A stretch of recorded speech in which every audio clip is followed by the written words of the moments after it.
All right, we told you of at least 6 states that don't want any of these Syrian refugees in their respective states. They are Louisiana, Arkansas, Michigan, Texas, Indiana, and Louisiana. I think, did I repeat one? I might have. Anyway, there are 6 states that do not want those refugees, the 100,000 that the president said he wants here. But the governor of Pennsylvania, Tom Wolf, said he is not sharing that angst. He says, while details are still emerging regarding the individuals responsible for these heinous attacks in Paris, all of those responsible committed atrocious acts and must be brought to justice. We must not lose sight of the fact that families leaving Syria are trying to escape the same violence and unimaginable terror that took place in Paris and Beirut. I want to take that up now with Ambassador Nicholas Burns. He's a member of John Kerry's Foreign Affairs Policy Board at the State Department. Ambassador, very good to have you. What kind of screening process are we going to have for these 100,000 refugees that the administration wants brought here to the United States that will be different from what they had in Europe? Well, Neil, I just want to point out I'm not a member of the administration. I'm a professor at Harvard University. I do serve on Secretary Kerry's advisory board. As I understand the administration's proposal, it's to take 100,000 refugees from all over the world, 10,000 of whom would be Syrian refugees. So they're upping the figure from 70,000 to 100,000 worldwide. All right, and 10,000 of those, I'm sorry, 10,000 of those are these Syrian refugees. Yes, 10,000 of those over the next year will be Syrian refugees. Okay. That's the proposal. And we have a long tradition under Republican and Democratic administrations of taking in refugees under difficult circumstances, following the Second World War, following the Vietnam War, when President Ford, a Republican president, brought in hundreds of thousands of Vietnamese refugees. Security has to be the first question you ask. You do have to vet people. You have to establish their identity. There can't be any confusion about who they are. And you have to obviously run them through security checks to make sure that they're not violent, they haven't been involved in terrorist organizations. It takes a long time, but we do know how to do this.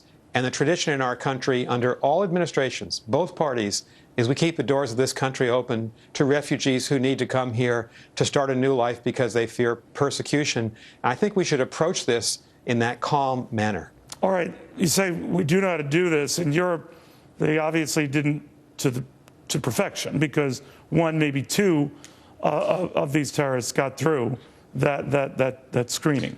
What did they do wrong, well, or do you know that they did wrong? I think we don't know enough about these young men, right. Evil men who shot people in Paris the other night. But the reports that I've seen, I'm in London, coming out today in the British press and the European press is that the leaders were people who were actually citizens of Belgium and perhaps citizens of France. So they're people who were born here in these countries to Arab families. Their parents, grandparents came from other parts of the world, North Africa, Middle East.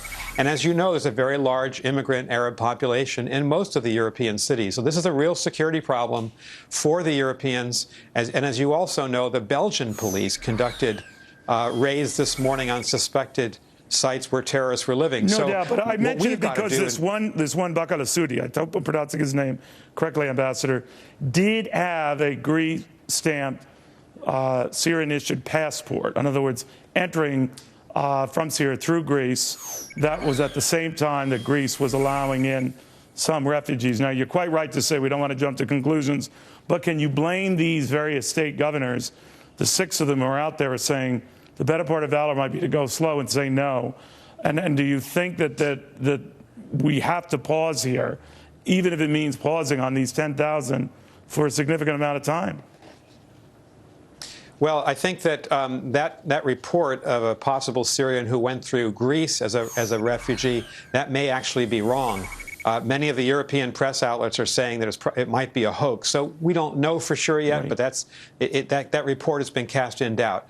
I frankly think that the president and the Congress have the responsibility, obviously they share it, to decide on refugee numbers. The president proposes, and the Congress obviously has the power of the purse to fund refugee programs. And so that's where the debate should be.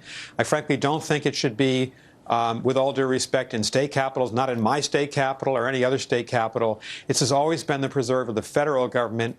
And we do have a tradition of being big-hearted in this country. As Secretary Hillary Clinton said in the Democratic debate the other night, you do have to assure who these people are, and we have to have security first. She's right about that, and I agree with her. But it doesn't mean that we put this program in pause, not when you have 12 million homeless in Syria, the bloodiest civil war that we've seen in decades in the Middle East. There's really an urgent situation, so we've got to continue the processing, but security first. All right, Ambassador, thank you very, very much. Appreciate it. Thank you, Neil.